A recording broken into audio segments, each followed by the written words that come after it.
तो फिल्म की शुरुआत एक छोटी बच्ची ईव से होती है जो इस टाइम जख्मी हालत में पुलिस स्टेशन में थी। हाथ में बैलरीना टॉय लिए वो अपनी फैमिली को याद कर रही थी और यहीं से सीन्स फ्लैशबैक में चले गए जहाँ पर ईव को हमने उसके डैड के साथ एक आइलैंड पर देखा। ये दोनों ही एक कल्ट ग्रुप से बचने के लिए यहाँ पर छुपे हुए थे। पता चलता है कि ईव की पूरी फैमिली एक कल्ट का हिस्सा थी और उसके डैड इन सब को बचाने के लिए उस कल्ट से भगा कर ला रहे थे। तो उसी वक्त में उनकी वाइफ और बड़ी बेटी को कल्ट के लोगों ने मार दिया। इसके बावजूद भी खतरा टला नहीं था क्योंकि कल्ट के लोग धोखाधड़ी के इल्जाम में इन्हें भी ढूंढ रहे थे और मारना चाहते थे। इनकी इन्हीं सोचों के दौरान इनकी इस बड़े से विला के ऊपर हमला हो भी जाता है। कल्ट के लोग सबसे पहले विला के बाहर मौजूद गार्ड्स पर हमला करके उन्हें मार देते हैं और उसके बाद घर के अंदर घुस आते हैं। ईव के डैड मेंटली तौर पर इन सारी चीजों के लिए तैयार थे, इसलिए फौरन ही उन्होंने गार्ड से लड़ते हुए उन्हें मारना शुरू कर दिया। और पता चलता है कि ईव के डैड भी एक बहुत बड़े असैसिन थे, यानी लोगों को मारना उनका काम था। इसी तरह लड़ते हुए आगे जाते जाते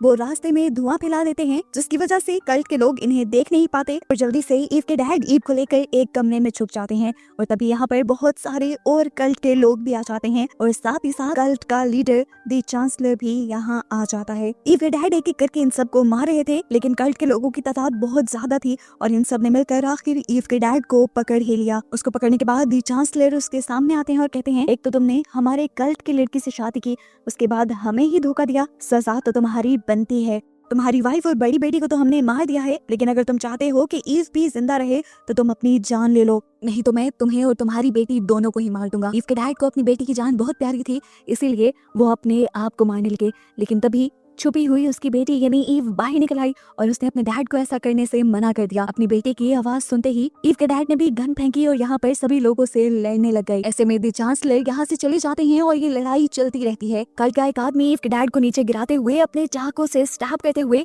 ईव के डैड को मारने ही वाला था, लेकिन तभी पीछे से ईव ने आकर उसके ऊपर गोली चला दी और उस आदमी को मार दिया, जिसके बाद ईव अपने जख्मी डैड को लिए इस विला से बाहर निकल आई। दोनों के बाहर आते ही यहाँ पर एक बहुत बड़ा धमाका होता है क्योंकि बाहर निकलने से पहले ही ईव के डैड ने इस घर में बहुत सारे बॉम्ब्स लगा दिए थे। इन बॉम्ब्स की वजह से कल्ट के सभी लोग मारे जाते हैं और द चांसलर जो यहाँ से बाहर निकल रहा था उसे लगता है कि इसी धमाके में ईव और उसके डैड भी मारे गए, इसीलिए वो इस आइलैंड को ही छोड़कर चला जाता है। ईव के डैड की हालत बहुत ज्यादा खराब थी। समुद्र के किनारे बैठी ईव किसी मदद के इंतजार में थी, लेकिन तभी उसके डैड ने उससे माफी मांगी और वो वहीं पर मर गए। काफी वक्त गुजरता है और पुलिस यहाँ पर पहुंच जाती है और जख्मी ईव को देखकर ये लोग पुलिस स्टेशन ले जाते हैं ईव को। ये बिल्कुल वही सीन है जो मूवी के बिल्कुल स्टार्ट में दिखाया गया।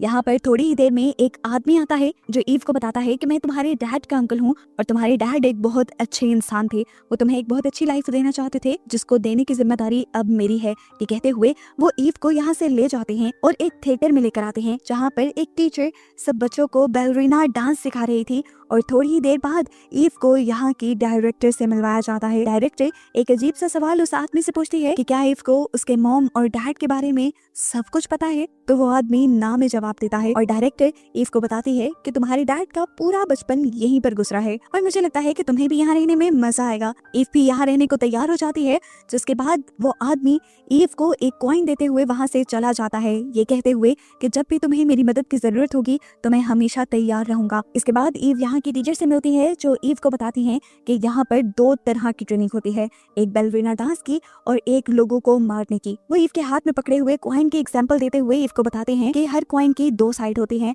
इंसान को लड़ना भी आना चाहिए और बचना भी। ईव को ये बात पसंद आती है और वो दोनों ही ट्रेनिंग्स लेने के लिए तैयार हो जाती है और बस यही से अब मूवी में 12 साल का वक्त गुजर जाता है और अब हमें ईव को दिखाया जाता है जो यहाँ पर बैलरीना डांस कर रही थी। बैलरीना डांस की ट्रेनिंग इतनी ज्यादा टफ थी कि ईव के पाँव से खून तक निकलने लगा था, लेकिन वो फिर भी घूम रही थी। यहाँ पर उसके टीचर उसे कहते हैं कि जाओ जाकर पाँव पर पट्टी कराओ। बैंडेजेस लगाते हुए हम ईवा की दोस्त को देखते हैं जो ईवा से इस टाइम के लिए ट्रेनिंग रोकने को कहते हैं, पर ईवा कहती है कि मुझे बिल्कुल तुम्हारी तरह बेस्ट बैलरीना डांसर बनना है। तो वो लड़की से जवाब देती है, तुम पहले ही एक बहुत ही अच्छी असैसिन हो और तुम्हें उस ट्रेनिंग पर ज्यादा ध्यान देना चाहिए। कुछ देर बाद हमें ईव की असैसिन बनने की ट्रेनिंग को दिखाया जाता है जहाँ पर वो लोग बहुत से लड़कों से भी लड़ते हैं और यहाँ पर उन्हें लड़ने के साथ साथ हर तरह की गन्स चलाना भी सिखाई जाती हैं।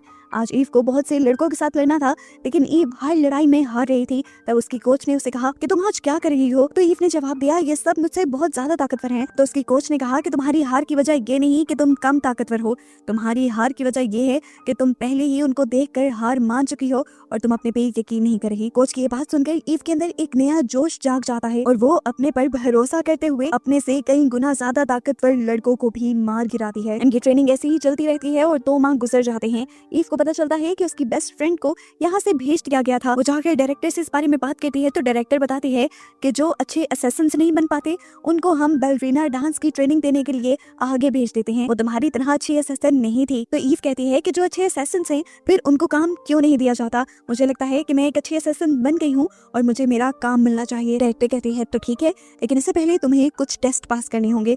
पहले टेस्ट में हमें दिखाया जाता है कि ईव को एक लड़की के सामने बिठाया गया था। पता चलता है कि उसके सामने बैठी हुई लड़की भी रस्का रोमा की ही एक स्टूडेंट थी, यानी ईव जैसी ही एक लड़की थी जो यहाँ पर ट्रेनिंग ले रही थी। लेकिन उसने फिर कुछ बातें नहीं मानी, इसीलिए उसे ईव के सामने मारने के लिए बिठा दिया गया था। यहाँ पर बेल रिंग होती है और इन दोनों को ही गन तैयार करने को कहा जाता है। ईव इस लड़की से कहीं ज्यादा पहले गन तैयार कर लेती है, लेकिन ईव के अंदर इस लड़की को मारने की हिम्मत नहीं थी। इतने में ही वो लड़की भी अपनी गन तैयार करके ईव पे हमला करने ही वाली होती है, पर उससे पहले ही ईव अपनी हिम्मत दिखाते हुए उस पलों को याद करती है जब उसने अपने डैड को बचाने के लिए एक आदमी को मारा था। बस वही हिम्मत दोबारा जुटाते हुए वो इस लड़की को भी मारकर अपनी जान बचा लेती है। कुछ वक्त गुजरता है और हम रस्का रोमा के अंदर जॉन नामी एक बहुत ही बेहतरीन असैसिन को देखते हैं। ईव ने भी उसके बारे में बहुत कुछ सुन रखा था, इसलिए वो भी फौरन उसके पास जाती है और उससे कहती है, आप एक बहुत बड़े असैसिन हैं, मुझे भी असैसिन बनने की कोई टिप दें। ईव को देखते हुए जॉन कहता है कि तुम असैसिन पहले से बन चुकी हो, मैं देख चुका हूँ, लेकिन मेरी बात मानो तो तुम यहाँ से भाग जाओ। ये सुनकर वो जॉन से ही उल्टा सवाल कर देती है, आखिर आप क्यों यहाँ से भागे थे? लेकिन जॉन कोई भी जवाब दिए बगैर यहाँ से चला जाता है। खैर अब कुछ देर बाद हमें दिखाया जाता है कि फाइनली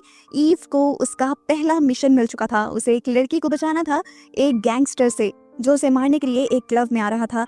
ईव को वहां पर किसी भी आदमी को मारना नहीं था, इसलिए उसे रबड़ की बुलेट्स दी जाती हैं। ये मिशन एक तरह का ईव का इम्तिहान भी था। अगर वो उसे पार कर लेती तो एक असैसिन बन जाती। अब ईव उसी बार में जाती है और उस लड़की को भी देख लेती है जिसे उसे बचाना था। इससे पहले कि वो लड़की से कुछ कह पाती, वो देखती है कि यहाँ पर वो गैंगस्टर आ गया था, जिसके पास वो जाकर कहती है कि तुम इस लड़की को छोड़ दो, नहीं तो बहुत बुरा होगा।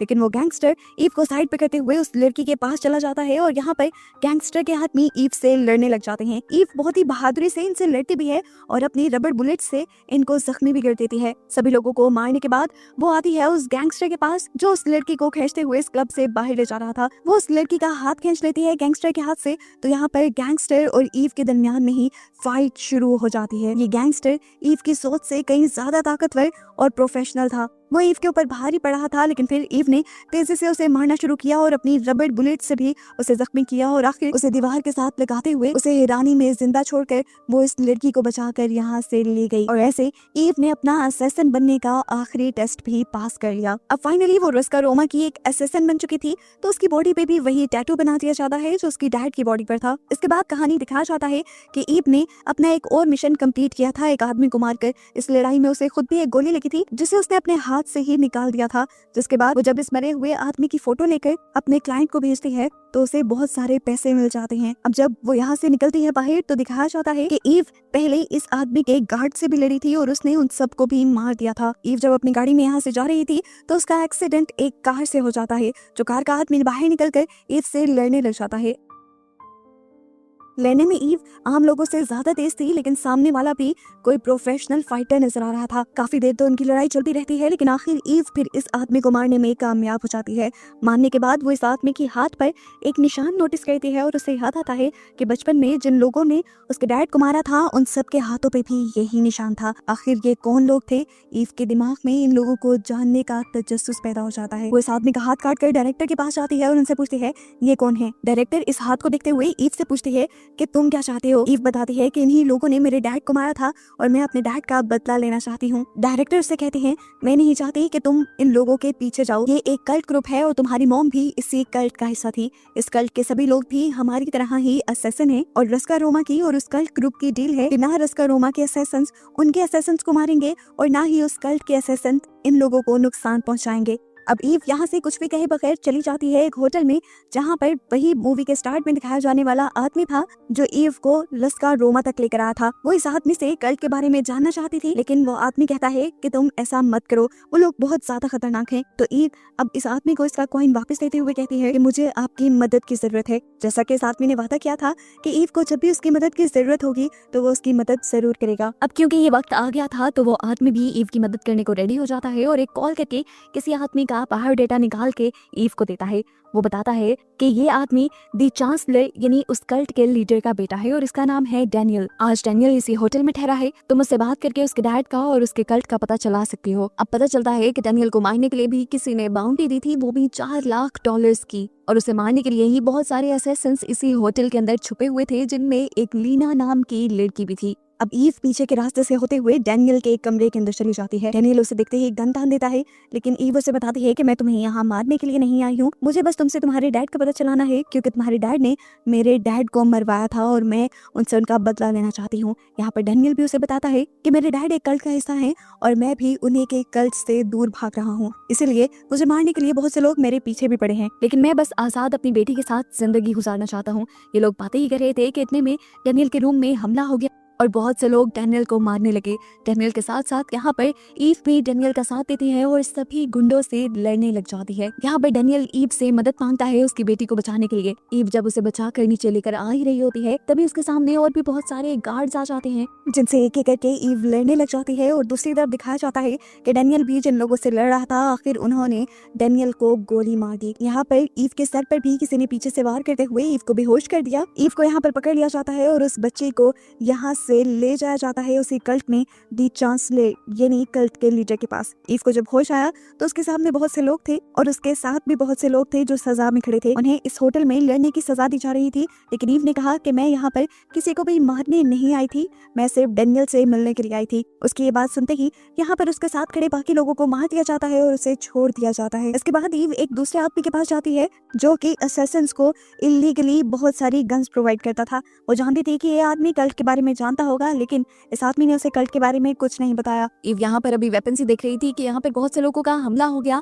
और ये कल्ट के ही लोग थे। ईव यहाँ पर अपने आप को बचाने के लिए कल्ट के लोगों पर ग्रेनेड से हमला करके सभी को बॉम्ब के जरिए उड़ा देती है। इस सारे हमले में ईव और वो आदमी जिसका ये वेपन स्टोर था वो बच जाते हैं। पता चलता है कि वेपन स्टोर का ऑनर भी उस कल्ट से नफरत करता था और उस कल्ट को मारना चाहता था, लेकिन वो उस कल्ट से डरता भी था। पर ईव का जज्बा देखते हुए वो ईव को उस कल्ट की लोकेशन बता देता है और ईव भी बिना वक्त ज़ाया किए वहां के लिए निकल जाती है। रास्ते में उसे डायरेक्टर की कॉल भी आती है और वो उसे वार्न कहते हैं कि तुम उनसे पंगा लेने जा रही हो जिनसे हमारी दुश्मनी है, लेकिन ईव उनकी बात को इग्नोर करते हुए कल्ट के इस शहर में चली जाती है। और इस शहर में जाते ही उसे ये अंदाजा हो जाता है कि इस शहर में रहने वाला एक एक आदमी कल्ट का मेंबर है। ईव सबसे पहले एक कैफे के अंदर जाती है जहाँ पे वो वही बैलरीना डांस वाला टॉय देखती है जो उसके डैड ने उसे बचपन में लेकर दिया था। इस जगह से उसकी यादें जुड़ी थी। अभी वो ये सब देख रही थी कि एकदम से उसने नोटिस किया कि सभी लोग यहाँ से जाने लगे हैं और एक आदमी ने आकर उसके ऊपर हमला कर दिया है। वो इस आदमी से लड़ती है, हालांकि वो आदमी उससे कहीं ज्यादा ताकतवर था। लड़ते लड़ते आखिर उसके हाथ में गन लग जाती है जिससे वो इस आदमी को शूट कर देती है। और तभी इस होटल की शेफ भी किसी प्रोफेशनल फाइटर की तरह ईव से लड़ने लग जाती है। एक के बाद एक उसके साथ लड़ने के लिए बहुत से लोग आ जाते हैं और वो सबको मारते हुए यहाँ से बाहर निकलती है। एक सरदार आदमी जो सारी लड़ाई के ऊपर नजर रखे हुए था वो फौरन दी चांसलर को ये बताता है कि ईव अभी भी जिंदा बच गई है। तो अब ईव को पकड़ने के लिए लीना नाम की एक लड़की आती है जो ईव को पीछे से बेहोश करके दी चांसलर के पास ले आती है। ईव को जब होश आया तो चांसलर ने पूछा, आखिर कौन हो तुम और क्या चाहती हो? क्या जानती नहीं कि रुस्का रोमा के साथ हमारा कॉन्ट्रैक्ट है, तुम हमें नुकसान नहीं पहुंचा सकती? तो ईव बताती है कि मैं रुस्का रोमा से नहीं आई, बल्कि मैं यहीं की एक मेंबर हूँ। वो अपनी मॉम डैड का नाम बताते हुए दी चांसलर को चौंका देती है। चांसलर ने तो समझा था कि सालों पहले ही ईव मर चुकी होगी, लेकिन ईव अब उसके सामने जिंदा बैठी थी। चांसलर को तो लगा था कि ईव डैनियल की बेटी को बचाने के लिए आई है, लेकिन अब उसे पता चलता है कि ये मामला उससे भी कहीं ज्यादा बड़ा है। लीना भी हैरान होकर अब चांसलर से पूछती है, आखिर ये लड़की कौन है और किन लोगों का नाम ले रही है? तो चांसलर भी बता देते हैं कि ये अपनी माँ बाप की मौत का बदला लेने आई है मुझसे और ये तुम्हारी बहन है और पहले इस कल्ट का हिस्सा हुआ करती थी। ये जानकर लीना शौक में रह जाती है। अभी ये लोग बात ही कर रहे थे कि पीछे से ईव सभी लोगों को मारते हुए उस घर से निकलकर एक दूसरे घर में चली जाती है और लीना भी जल्दी से उसके पीछे भागती है और उसे रोक देती है। ईव ने अब लीना के ऊपर गन तानी हुई थी जब लीना ने उसे बताया कि मैं तुम्हारी बड़ी बहन हूँ। ईव ने कहा, मैं कैसे मान लूं? मुझे और डैड को तो पता चला था कि तुम सालों पहले ही मारी गई। तो लीना बताती है कि नहीं, इन्होंने सिर्फ मेरी मॉम को मारा था, मैं अभी तक जिंदा हूँ। ये लोग बातें ही कर रहे थे कि बाहर मौजूद लोग चांसलर से सवाल करते हैं कि क्या इन दोनों को मार दें, तो चांसलर भी हाँ में जवाब दे देते हैं और बाहर खड़े हुए असैसिन्स इस घर के ऊपर बमबारी कर देते हैं, जिस हमले में लीना बहुत ही बुरी तरह जख्मी हो जाती है। उसकी हालत बिल्कुल मरने वाली हो गई थी। ईव जब उसके पास आती है तो लीना उससे कहती है, मॉम डैड की मौत का बदला जरूर लेना। हमने देखा कि ईवा भी जख्मी हुई थी, लेकिन लीना के कहने पर वो एक नई हिम्मत के साथ, एक नए जोश के साथ खड़ी हुई थी। वो यहीं पर लगी हुई एक तलवार उठाती है और यहाँ से बाहर निकलने का फैसला करती है। और तभी यहाँ पर बहुत सारे असैसिन्स आ जाते हैं जिनसे वो अकेले ही लड़ती है। किसी का हाथ किसी की गर्दन काटते हुए तो किसी के पेट पर वार करते हुए वो सबको मारते हुए आगे बढ़ रही थी और रो रही थी। अब तो दी चांसलर को भी ईव से बहुत ज्यादा डर लगने लगा था, इसीलिए वो रुस्का रोमा की डायरेक्टर को कॉल करता है और कहता है कि अगर तुम हमारे दरमियान का कॉन्ट्रैक्ट बरकरार रखना चाहती हो तो सबसे पहले इस लड़की को 12 बजे से पहले यहाँ से निकाल लो, वरना तो बहुत बुरा होगा। डायरेक्टर भी जानती थी कि इस धमकी का अंजाम बुरा हो सकता है, इसीलिए वो जॉन को यानी रस्का रोमा के बेस्ट असैसिन को ही ईव को मारने की बाउंड्री दे देती है। कुछ ही देर में जॉन यहाँ पर पहुंच जाता है तो दी चांसलर अपनी पूरे शहर में ऐलान करवा देते हैं कि हमारे इस कल्ट में 2 असैसिन्स घुसे हैं। लड़की को जो कोई भी देखे वो मार दे, लेकिन लड़के को किसी ने नहीं मारना। यहाँ पर जॉन जब ईव के सामने आता है तो वो ईव से कहता है कि मैं तुम्हें मौका देता हूँ, 12 बजे से पहले यहाँ से भाग जाओ। अगर तुम यहाँ से ना गई तो मजबूरन मुझे तुम्हें मारना पड़ेगा। अब क्योंकि सभी लोग इन दोनों के ऊपर नजर रखे हुए थे, ये बात जॉन जानता था, इसीलिए वो ईव से लड़ने का ड्रामा करने लग जाता है और बार बार ईव को यही कहता रहता है कि तुम्हारे पास मौका है, अपनी जान बचाओ और यहाँ से निकल जाओ। पर ईव जॉन से कहती है, मैं यहाँ से अपने डैड की मौत का बदला लिए बगैर नहीं जाऊंगी। मेरे डैड को चांसलर ने मरवाया है और मैं उसे मार कर ही रहूंगी और उसके बाद ये जंग खत्म कर दूंगी। जॉन देखता है कि 12 बजने में अभी पूरे 28 मिनट बचे थे। वो कहता है, ठीक है, तुम्हारे पास 28 मिनट हैं। अगर 28 मिनट में तुमने ये काम कर दिखाया 12 बजे से पहले तो मैं तुम्हें छोड़ दूंगा, लेकिन अगर तुम्हारा काम 12 बजे तक खत्म ना हुआ तो मुझे मजबूरन तुम्हें मारना होगा। अभी चुप करके यहाँ से निकल जाती है और पीछे के रास्ते से होते हुए दी चांसलर के सभी गार्ड्स को मारते हुए, किसी के मुंह पे टेप बांधते हुए तो किसी को सर पे वार करके बेहोश करते हुए वो चांसलर तक पहुंचना चाह रही थी। रास्ते में आने वाले सभी गार्ड्स को उसने गोलियों से भी मारा। तो ऐसे चांसलर को भी खबर हो गई कि जॉन ने उन्हें धोखा दिया है, उसने उस लड़की को छोड़ दिया है जो अब दी चांसलर को मारना चाहती है। वो दोबारा शहर में ऐलान कर देता है कि अब चाहे वो लड़की हो या लड़का, जिसके भी सामने आए उसे मार दिया जाए। इसलिए अब ईव के सामने बहुत सारे लोग आ रहे थे उसे मारने के लिए, लेकिन ईव सबको ही मारती जा रही थी। और तभी ईव एक ऐसी जगह पर पहुंची जहां पर बहुत सारे वेपन्स थे। यहाँ से उसे एक फायर गन मिल जाती है और इससे उसका काम बहुत ज्यादा आसान हो जाता है। वो आगे बढ़ते बढ़ते सभी को जलाती जाती है और तभी उसका सामना हो जाता है एक ऐसे आदमी से जिसके पास भी सेम फायर गन थी। इससे पहले कि वो उसे फायर गन से मार देता, ईव अपने आप को बचाने के लिए पीछे बनी एक बिल्डिंग के अंदर कांच तोड़ते हुए जंप कर देती है और यहाँ उसके हाथ लग जाती है फायर ब्रिगेड की पाइपलाइन, जिसके प्रेशर से वो सामने वाले असैसिन को गिरा देती है और उसके वेपन की आग भी सारी खत्म कर देती है। आखिर में ईव की फायर ब्रिगेड का पानी भी खत्म हो जाता है, वो भी नीचे गिर जाती है। तो अब वो आदमी आकर दोबारा ईव को मारने की कोशिश करता है, लेकिन ईव को बचाने के लिए दूसरी तरफ से जॉन उसके हाथ में मौजूद फायर गन के ऊपर ही बंदूक चला देता है, जिससे वो फायर गन किसी बॉम्ब की तरह फट जाती है और वो आदमी मर जाता है और ईव बच जाती है। ईव जानती थी ये जॉन ने किया था, इसीलिए ईव उसे इशारा करके शुक्रिया भी कहती है। अब चांसलर को पता चल गया था कि उसका बचना मुश्किल ही नहीं नामुमकिन है, इसीलिए वो अपने बेटी को लेकर यहाँ से निकलने की कोशिश करता है। लेकिन इससे पहले कि वो इस शहर से गाड़ी को बाहर ले जा पाता, ईव उसकी गाड़ी के सामने आ जाती है और ड्राइवर को शूट करते हुए ये गाड़ी रुकवा लेती है। अब वो चांसलर को बाहर निकलने को कहती है। चांसलर भी बाहर निकल जाता है और वो चांसलर को बताती है कि मैंने तुम्हारे सभी लोगों को मार दिया है, इसके बाद मैं तुम्हारे अलावा किसी को मारना नहीं चाहता। जॉन देखता है कि 12 बजने में सिर्फ 2 ही मिनट थे और अब उसे लग रहा था कि उसे मजबूरन ईव को मारना पड़ेगा, लेकिन उससे पहले ही ईव दी चांसलर के ऊपर गोली चलाकर उसे मार देती है। 12 बजते ही डायरेक्टर की कॉल आती है जॉन के पास और वो पूछती है, क्या तुमने ईव को मार दिया? तो जॉन कहता है, मुझे उसकी जरूरत ही नहीं पड़ी, क्योंकि जंग खत्म हो गई है, ईव ने द चांसलर को ही मार दिया है। हम देखते हैं कि ईव डैनियल की बेटी को लेकर यहाँ से चली जाती है और अब कुछ ऐसे बाद का वक्त दिखाया जाता है। मूवी में एक ट्विस्ट रिवील होता है कि डैनियल अभी भी जिंदा था, जिसके पास अब ईव ने उसकी बेटी को छोड़ दिया था और इस तरह उसने डैनियल से किया अपना वादा पूरा किया था उसकी बेटी को बचाकर। जिसके बाद ईव को हमें कुछ दिन बाद एक बैलरीना हॉल में दिखाया जाता है। यहाँ पर उसकी बचपन की दोस्त बैलरीना डांस करने वाली थी, जिसे वो देखने के लिए आई थी। यहाँ पर बैठे सभी असैसिन्स के पास एक मैसेज आता है कि ईव को मारने के लिए एक बहुत बड़ी बाउंटी दी गई है। ये मैसेज ईव के पास भी आ चुका था, इसीलिए ईव चुप करके यहाँ से निकल जाती है और मूवी ये इसी मिस्ट्री के साथ खत्म हो जाती है कि क्या ईव जिंदा बच भी पाएगी या नहीं।